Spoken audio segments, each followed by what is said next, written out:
नमस्कार साथियों।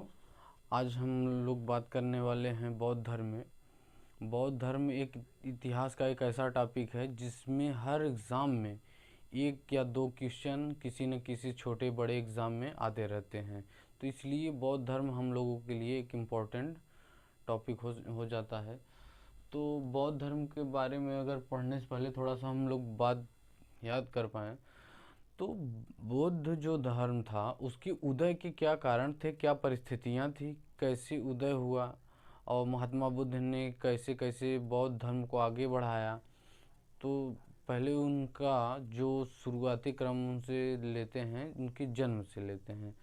तो थोड़ा सा उनका परिचय देख लेते हैं, कहाँ पे उनकी संघर्षमय जीवन की स्थितियाँ देख लेते हैं, कैसे ज्ञान प्राप्त हुआ, कैसे वो कहाँ कहाँ पे उन्होंने अपना उपदेश दिया, फिर कहाँ पे निर्वाण हुई। इसके बाद उसमें उन्होंने क्या सिद्धांत दिए, क्या व्यवहार करने के लिए हमें क्या सीख या शिक्षा दिए।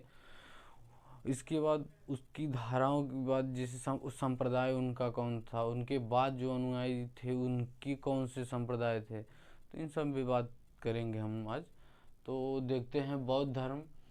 बौद्ध धर्म दरअसल बौद्ध धर्म का उदय इसलिए हुआ ना कि वैदिक काल में जब कर्मकांडी व्यवस्था इतना आगे बढ़ गई थी और जो जाति पाति था, वर्ण व्यवस्था, वो जाति जो कर्म आधारित था वो जन्म आधारित हो गया। इतनी जटिलता थी। इसके बाद लगभग 16 महाजनपदों जब उदय होता है तो आसपास के क्षेत्रों में जैसे लोहा का खोज हुआ तो उस क्षेत्र में बड़े पैमाने पे जंगलों को लोहे के औजार बना के जंगलों को काटा गया है। तो उपजाऊ क्षेत्र बनाया गया। तो कृषि के उपकरण के लिए जो लोहे का आविष्कार बहुत महत्वपूर्ण हो गया। इसके बाद जब कृषि में उत्पादकता बढ़ी, समृद्धि आई, तो कृषि के लिए क्या है कि जो पशु होते थे जैसे बैल खेत जोतने के लिए, तो उसे जो बलि दिया जाता था वैदिक काल में, उससे मतलब पशुधन की कमी होती थी। तो एक और कारण था, एक वाणिज्यवाद, मतलब जो व्यापारिक थे उनका मैटर था। जो व्यापारिक लोग मानते थे कि ब्राह्मण धर्म में कहा गया है कि ब्याज लेना पाप है, जबकि बौद्ध धर्म ने इसे अलाउ कर दिया था। एक उसका उदाहरण हो सकता है। और थोड़ा सा सामाजिक असमानता थी, स्त्रियों की निम्न दशा थी। और इसके बाद लोगों ने धीरे धीरे बुद्ध को अपने आदर्श के रूप में स्थापित किया। और बौद्ध धर्म की एक लोकप्रिय होने की वजह एक और थी, जैसे कि उन्होंने आम जन भाषा का प्रयोग किया, जबकि वैदिक काल में संस्कृत का प्रयोग होता था। तो इन सब परिस्थितियाँ थी जो जिसके कारण बौद्ध धर्म जन्म लिया। तो बौद्ध धर्म के जो संस्थापक थे महात्मा बुद्ध, बचपन का नाम इनका सिद्धार्थ था। 563 बीसी में लुम्बिनी में इनका मतलब जन्म हुआ। लुम्बिनी जो है नेपाल क्षेत्र में पड़ता है। तो उस समय तो भारत ही था, भारतवर्ष में लगभग। बचपन का नाम सिद्धार्थ था। पिता का नाम जो था शुद्धोधन, जो शाक्य गणराज्य के प्रमुख भी थे। माता का नाम बताया जाता है महामाया, एक कोली गणराज्य की मतलब कन्या थी। पालन पोषण असल में जब बुद्ध महात्मा बुद्ध पैदा हुए तो उनकी माता का 7 दिन में लगभग देहांत हो गया। तो पालन पोषण उनकी मौसी प्रजापति गौतमी ने किया।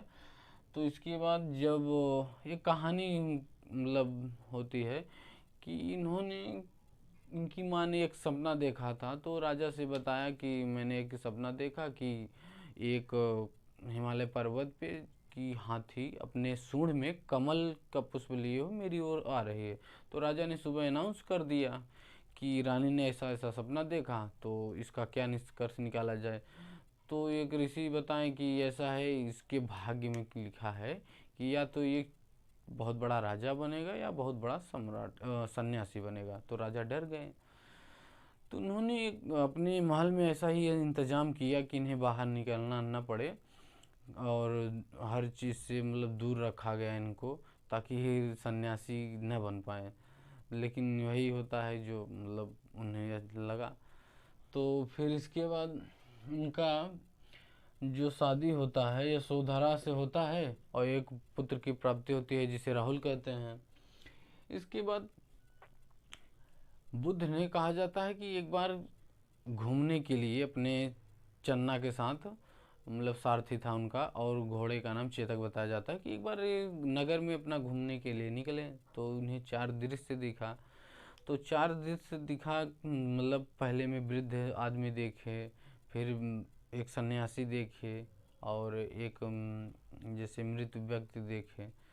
तो उन्होंने धीरे धीरे, मतलब उन्होंने उनसे पूछा तो बताया कि चन्ना ने बताया कि सबकी यही गति होगी, लेकिन वो जो साधु या सन्यासी वाली थी, जो उसके मुख पे खुशी या मतलब शांति था, उसे देखकर तो बुद्ध भी अपना संन्यास ग्रहण करने के लिए निकल पड़े।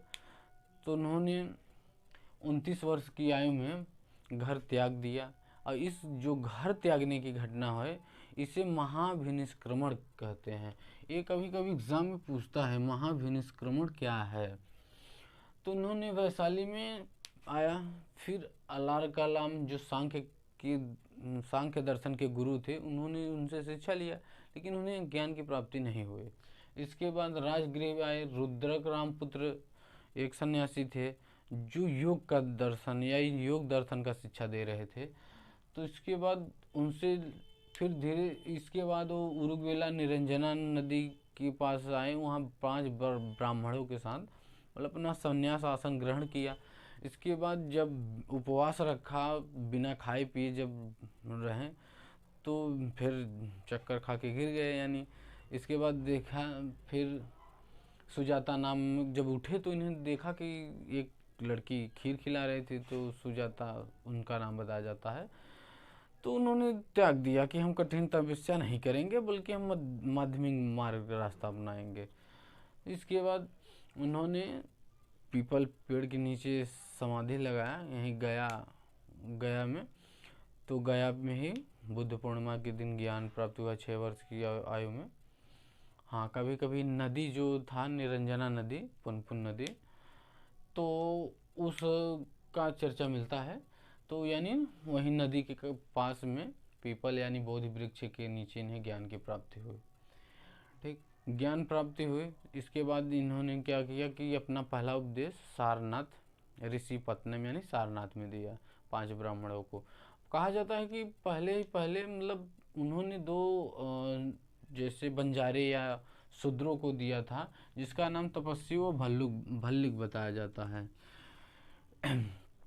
इसके बाद ज्ञान प्राप्ति के 8वें वर्ष बाद वैशाली के लिच्छवियों ने इनकी ख्याति बढ़ी, तो इन्हें कुटाग्रशाला ग्राम, मतलब एक बिहार था, इन्हें दिया गया। और इसके बाद 20वें वर्ष क्या हुआ कि इनके एक अंगुलीमाल डाकू था, इनकी कहानी मिलती है कि 20वीं साल इन्होंने उसको शिक्षा दिया। एक बार अंगुलीमाल क्या हुआ कि उसको मतलब 100 आदमियों को मार के, मतलब उसकी अंगुलियों को माला पहनना था। तो क्या हुआ कि वो 99 अंगुली पहन चुका था, यानी 99 लोगों की हत्या कर चुका था। फिर सोच रहा था कि मैं एक कैसे पूरा करूं, तो अपने माँ को ही मार देना चाहता था। तो फिर बुद्ध को लगाए तो गलत हो जाएगा, तो बुद्ध ने उससे थोड़ा सा दूरी बना के कि तुम ऐसा क्यों कर रहे हो, बल्कि मुझे मान लो। तो धीरे फिर इन्होंने इनका ज्ञान परिवर्तन कराया, ज्ञान दिया, तो ये बौद्ध भिक्षु बन गए। इसके बाद इनका जीवन जो था थोड़ा संघर्ष में रहा, लेकिन अंतिम जो उपदेश दिए ये कुशीनारा, और वहीं कुशीनारा में ही इनकी मृत्यु हो गई। कभी कभी पूछा जाता है कि मृत्यु को क्या कहते हैं, महापरिनिर्वाण। और अंतिम उपदेश जो सुभद्र था उसको दिए थे। यही महात्मा बुद्ध के मरने के बाद कहा था कि अच्छा हुआ तथागत चले गए, अब हम लोग अपने हिसाब से काम कर सकते हैं। ठीक, और कुछ महत्वपूर्ण इसमें क्वेश्चन और भी बन जाते हैं, जैसे छोटे मोटे एग्जामों में देखते हैं कि जैसे इनके जीवन से संबंधित कोई चिन्ह है, जैसे जन्म का कमल एवं सांड से, गृह त्याग घोड़ा से, यानी घोड़ा से ही तो गए थे, घोड़ा, ज्ञान, ज्ञान पीपल यानी बोधि वृक्ष के नीचे ज्ञान प्राप्त हुआ था। निर्वाण, निर्वाण का पद चिन्ह है। मृत्यु, मृत्यु के बाद जो इनके शरीर के 8 भागों में विभाजित करके बांटा, मतलब इनके अवशेषों को 8 जगह, वहाँ पे स्तूप, स्तूप का मतलब मिट्टी का, मिट्टी का थूहा। तो पहले क्या होता था, जहाँ दफनाते थे या इनका प्रयोग किया गया कोई भी बर्तन वगैरह या जो जो भी सामग्री होती थी, तो उससे दफनाने के बाद ऐसे मिट्टी का थूहा टाइप में बना देते थे। इसके बाद राजाओं ने अपने बौद्ध धर्म का प्रचलन इतना ज़्यादा था कि लोग बौद्ध धर्म में दीक्षित बहुत थे। तो जो राजा या शासक होते थे वो जन समर्थन हासिल करने के लिए अपने आप को बुद्ध से जोड़ने का प्रयास करते थे। तो बुद्ध के जोड़ने से ये क्या करते थे, जैसे उनका जो धार्मिक स्थल था उनसे जुड़ने का प्रयास करते थे, तो इस पर थोड़ा पक्का बनवाने लगे। इसके बाद अंडभाग बन गया, फिर धीरे धीरे सीढ़ी, प्रदक्षिणा पथ, हरनिका, स्तूप, वेदिका सबका निर्माण होने लगा। ठीक, इसमें ईश्वर की महात्मा बुद्ध के दर्शन में देखा जाए तो ईश्वर को नकारा है कि ईश्वर नहीं होते हैं। वैदिक कर्मकांडों को भी नकारा है कि बल्कि ये मध्यम मार्ग का, बीच का रास्ता निकाले हैं। ठीक, तो इनके थोड़ा सा दर्शन की बात करें तो कहा जाता है कि बौद्ध धर्म के त्रिरत्न, यानी त्रिरत्न, त्रिरत्न में बात करें तो बुद्ध, संघ और धम्म है। ठीक, इसके बाद उन्होंने कहा कि दुख, संसार में दुख ही है और दुख का एक कारण है। लोगों को दुख का मुख्य कारण कि जो उनकी अभिलाषा होती है, जो कभी न तृष्णा जिसे बोलते हैं, उसकी वजह से दुख होता है। अगर आदमी अपने सुखों का, सुख कामना का त्याग कर दे तो वो दुख से निकल सकता है। तो उन्होंने दिया कि संसार दुखमय है और दुख का कारण है और दुख के कारण का निवारण भी है। निवारण, निरोध, निरोधगामिनी प्रतिपदा। इसके बाद इन्होंने उसके लिए, दुख से निवारण पाने के लिए अष्टांगिक मार्ग दिए, जिसमें सम्यक दृष्टि, सम्यक संकल्प, यानी हमें अच्छाई का संकल्प लेना चाहिए। वाक्य, यानी हमेशा सत्य बोलना चाहिए, यानी झूठ नहीं बोलना चाहिए। हमेशा अच्छे कर्म करना चाहिए, पाप या अहिंसा वगैरह नहीं। जीविका, हमें अपने बच्चों का पालन पोषण या जीविका के लिए उचित तरीके से धन कमाएं, उचित तरीके से। प्रयास, मतलब प्रयास करना। सृष्टि और समाधि, समाधि का मतलब यहाँ कि हमें हमेशा मोक्ष, यानी मोक्ष की प्राप्ति करने की कामना करनी चाहिए। तो ये सब बौद्ध धर्म की रिलेटेड कुछ शब्दावलियाँ भी थी और तथ्य भी थे। तो ज़्यादातर ये शब्द जो हैं ये एग्ज़ाम में पूछे जाते हैं। ये इतना फैक्ट चीज़ें हैं, आप लोग जैसे स्क्रीनशॉट वगैरह लेके मतलब इसे कभी भी देख सकते हैं। तो अभी इसमें ये क्या है कि जैसे इनके मरने के बाद जो इनके ज्ञान था तो उसको संकलित कराया गया, तो बहुत संगीतियाँ भी हुई, तो उसके बारे में हम लोग चर्चा करेंगे।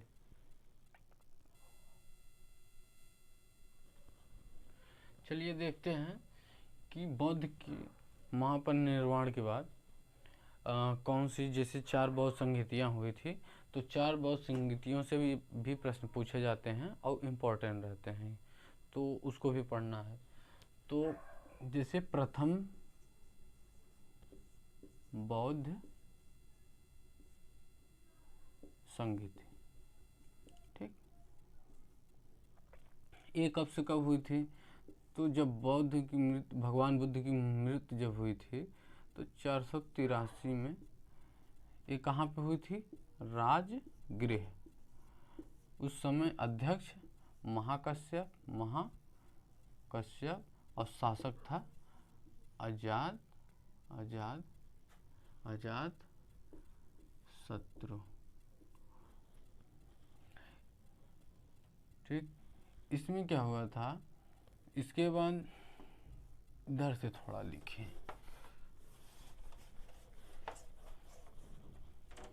प्रथम बौद्ध संगीत 483 राजगृह सप्तकर्णी गुफा, सप्तकर्णी गुफा, ठीक, कर्णी गुफा। महाकश्यप इसके अध्यक्ष बने, महाकश्यप। और उस समय अजात शत्रु शासक थे, ठीक। दूसरा वाला कब हुआ था? 383 BC।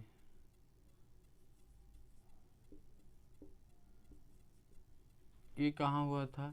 दूसरा वाला वैशाली। अध्यक्ष थे साबक मीर, साबक मीर। और शासक कौन था? काला शोक। तीसरी बौद्ध संगीति पाटलिपुत्र, पाटलिपुत्र यानी वर्तमान पटना, पाटलिपुत्र में। डेट इसमें लिख दे 250 BC यानी 250 BC, पाटलिपुत्र में। इसके अध्यक्ष मोगली पुत्र तिस्य। इस समय शासक कौन था? अशोक। इसी समय इस वाले में देखिए, अभी चौथा मान लीजिए, चौथा पहली शताब्दी, पहली शताब्दी। कश्मीर के कुंडलवन में वसुमित्र अध्यक्ष और उपाध्यक्ष अश्वघोष भी देता है कभी, अश्वघोष यानी उपाध्यक्ष, ठीक। कनिष्क के समय यानी ए के तो 483 ईस्वी में राजगृह सप्तकर्णी गुफा में महाकश्यप कौन थे? इसके अध्यक्ष थे अजातशत्रु के शासनकाल में। तो इस समय सूत पिटक और विनय पिटक की रचना हुई, यानी जो बुद्ध के जो वचनों का या उनके दर्शन का जो भी ज्ञान था उसको संकलित किया गया। इसके बाद दूसरे संगीत में क्या हुआ? स्थानिक और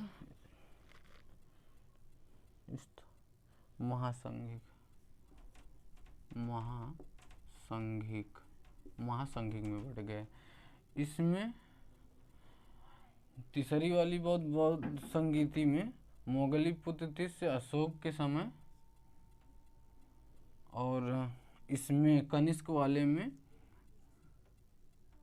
हीनयान महायान में बट गए थे।